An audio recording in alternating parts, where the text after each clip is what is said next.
Hello friends, तो यदि आप भी शेयर मार्केट में इंटरेस्ट रखते हैं और शेयर मार्केट में ट्रेडिंग करते हैं, स्पेशली यदि आपके द्वारा आईपीओ में कोई इन्वेस्टमेंट किया जाता है और वहां पे मान लो अगर आपको कोई आईपीओ है जो कि अलॉट हो जाता है, तो आईपीओ में जो शेयर आपको अलॉट होते हैं उन शेयर को सेल करने पे अगर आपको कोई प्रॉफिट होता है तो उस प्रॉफिट पे आपको कितना टैक्स है जो कि गवर्नमेंट को पेमेंट करना है, कब करना है, कितना करना है और इस टैक्स को आप कैसे सेव कर सकते हैं। तो ये सब हम आज की इस वीडियो में डिस्कस करने वाले हैं, इसलिए आज की जो ये वीडियो है वो आपके लिए काफी यूजफुल होने वाली है, इसलिए वीडियो को एंड तक जरूर देखें। Tax on IPO income. तो अब आपकी जो आईपीओ की इनकम होती है उस पे टैक्स कैसे कैलकुलेट किया जाता है, तो उसके लिए पहले हम समझ लेते हैं व्हाट इज एन आईपीओ।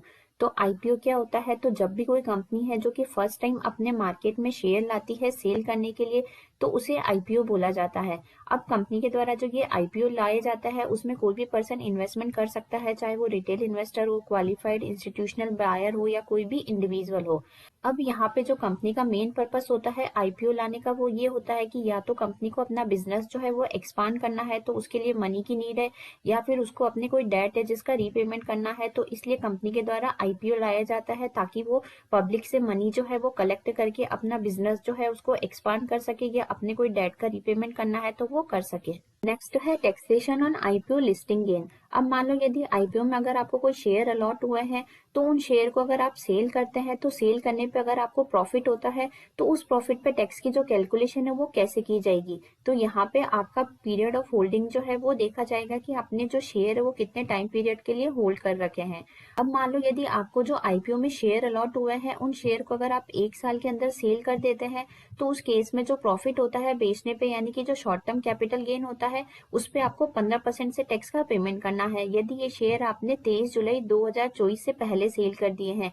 लेकिन जैसा कि आपको पता है कि हमारा बजट 2024 आया था और बजट 2024 में आपके शॉर्ट टर्म कैपिटल गेन और लॉन्ग टर्म कैपिटल गेन के संबंध में जो टैक्स रेट है वो गवर्नमेंट ने इंक्रीज कर दी।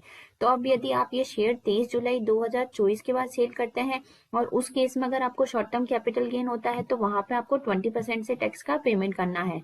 अब मान लो यदि आपको जो आईपीओ में शेयर अलॉट हुए हैं उन शेयर को आप 1 साल तक होल्ड करते हैं, यानी कि 1 साल के बाद में सेल करते हैं, तो उस पे आपको जो लॉन्ग टर्म कैपिटल गेन होता है उस पे आपको 10% से टैक्स का पेमेंट करना है यदि ये शेयर आपने 23 जुलाई 2024 से पहले सेल कर दिए हैं।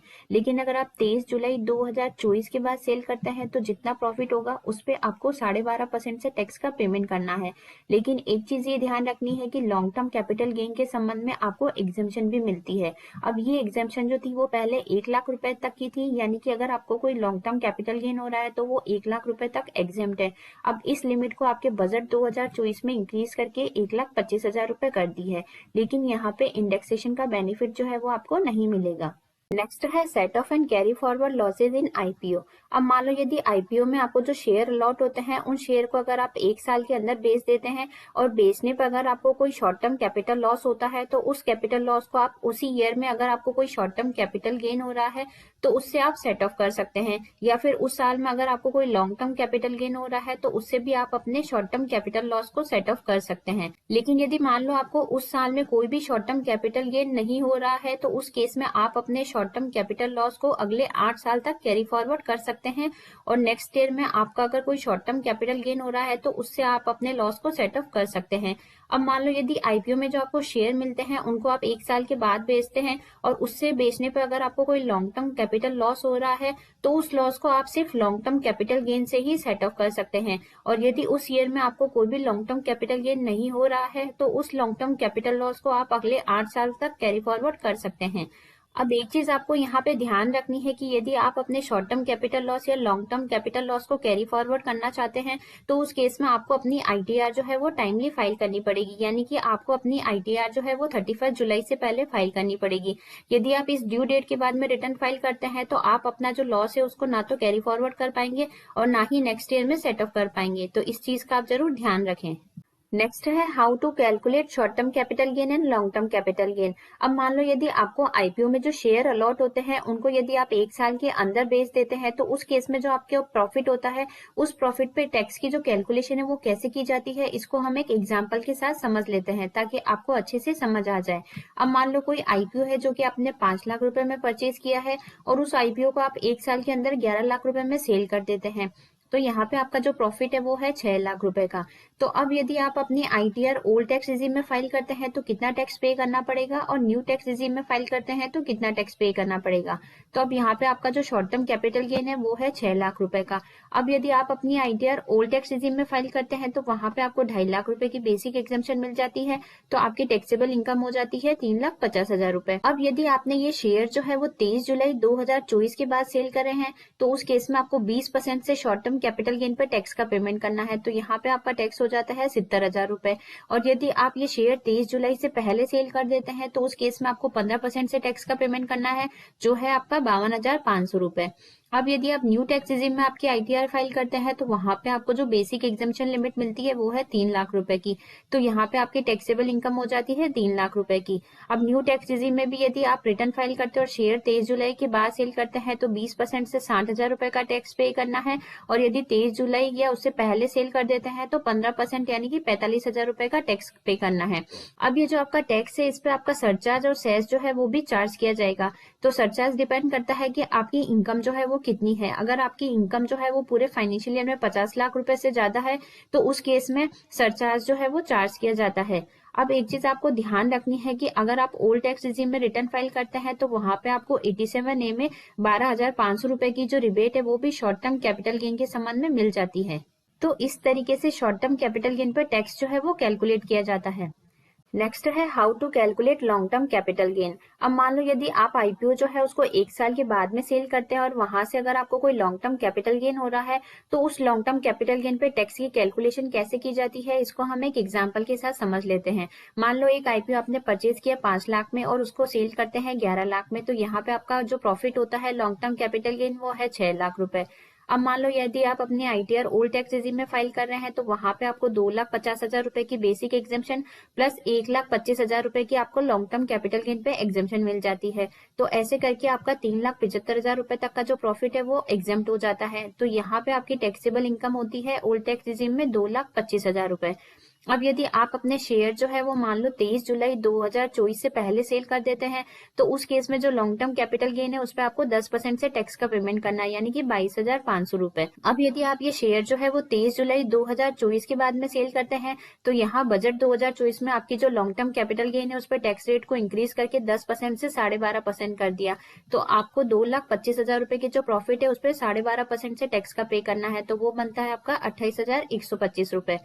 अब मान लो यदि आप न्यू टैक्स रेजिम में रिटर्न फाइल करते हैं तो वहां पे आपके लिए जो बेसिक एग्जामेशन की लिमिट है वो है 3 लाख रुपए प्लस 1,25,000 रुपए की आपको लॉन्ग टर्म कैपिटल गेन की एग्जामेशन मिल जाती है, तो टोटल आपकी बेसिक एग्जामेशन हो जाती है 4,25,000। तो अब न्यू टैक्स रेजिम में आपकी टैक्सेबल इनकम होती है 1,25,000 रुपए। अब यदि शेयर आप 23 जुलाई के पहले सेल कर देते हैं तो 10% से टैक्स यानी कि 17,500 का पे करना है, और यदि आप 23 जुलाई के बाद में सेल करते हैं तो 12.5% यानी कि 21,875 रुपए का टैक्स आपको पे करना है। तो इस तरीके से आपके लॉन्ग टर्म कैपिटल गेन पे टैक्स की कैलकुलेशन की जाती है। अब एक चीज यहाँ पे आपको ध्यान रखनी है कि अगर आपको कोई लॉन्ग टर्म कैपिटल गेन हो रहा है तो उस केस में आपको 87A की रिबेट का जो बेनिफिट है वो नहीं मिलता है। नेक्स्ट है how to report IPO gain on short term capital gain in ITR filing. तो अब मान लो यदि आपके द्वारा आईपीओ जो सेल किए जाते हैं उस पर अगर आपको कोई शॉर्ट टर्म कैपिटल गेन हो रहा है तो उसके लिए या तो आपको आईटीआर 2 फाइल करना है या फिर आईटीआर 3 फाइल करना है। जब आपके द्वारा आईटीआर 2 या 3 फॉर्म फाइल किया जाता है तो वहां पे आपको ये जो इनकम है वो कैपिटल गेन के शेड्यूल में दिखानी है। तो जब आप आईटीआर फाइल करेंगे तो उसमें आपके कैपिटल गेन का जो शेड्यूल है वो इस तरीके से दिखाई देगा। तो यहाँ पे आपको फुल वैल्यू ऑफ कंसिडरेशन डालनी है, यानी कि आपने कितने में सेल किया है। नेक्स्ट आपको डिडक्शन अंडर सेक्शन 48, तो यहाँ पे आपको शेयर की परचेज वैल्यू और जो ट्रांसफर के एक्सपेंसेस है वो डालने हैं।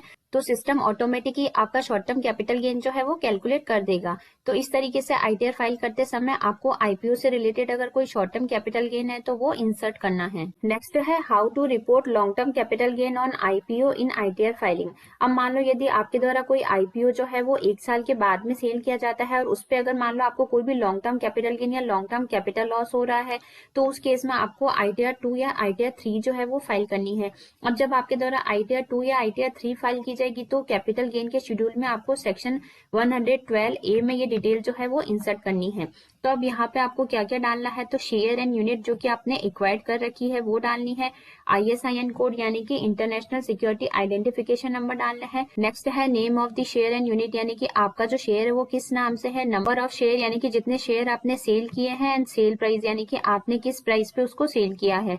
नेक्स्ट यहाँ पे कॉस्ट ऑफ एक्विजिशन यानी कि अगर आपने जो IPO परचेज करा है उसकी कॉस्ट क्या है। नेक्स्ट यहाँ पे अगर आपने कोई भी एक्सपेंसेस किए हैं उसको ट्रांसफर करने के तो वो यहाँ पे डालने हैं, और फुल वैल्यू ऑफ कंसिडरेशन, और यहाँ पे आपको सेल वैल्यू डालनी है। तो जब सारी डिटेल आपके द्वारा ये कैपिटल गेन के शेड्यूल में इंसर्ट कर दी जाती है तो सिस्टम के द्वारा ऑटोमेटिक आपका लॉन्ग टर्म कैपिटल गेन है या लॉन्ग टर्म कैपिटल लॉस है वो कैलकुलेट होके आ जाता है। तो इस तरीके से ITR फाइल करते समय आपको लॉन्ग टर्म कैपिटल गेन या लॉस जो है वो अपने फॉर्म में इंसर्ट करना है।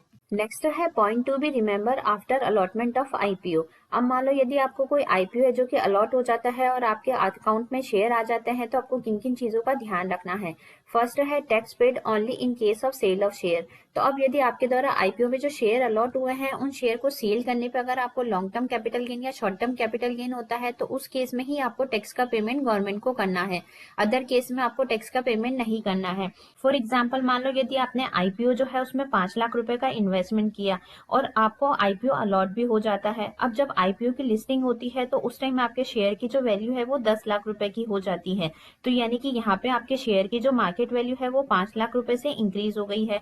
तो इस केस में आपको कोई भी टैक्स का पेमेंट जो है वो गवर्नमेंट को नहीं करना है। नेक्स्ट है एडवांस टैक्स पेमेंट। अब मान लो यदि आपके द्वारा IPO में जो शेयर अलॉट होते हैं उनको अगर आप सेल करते हैं और सेल करने पे आपकी जो टैक्स लायबिलिटी बन रही है वो अगर 10,000 रुपए से ज्यादा हो जाती है तो उस केस में आपको खुद से एडवांस टैक्स का पेमेंट भी टाइमली करना है। तो अब यहाँ पे जो एडवांस टैक्स का पेमेंट है वो 4 इंस्टॉलमेंट में किया जाता है।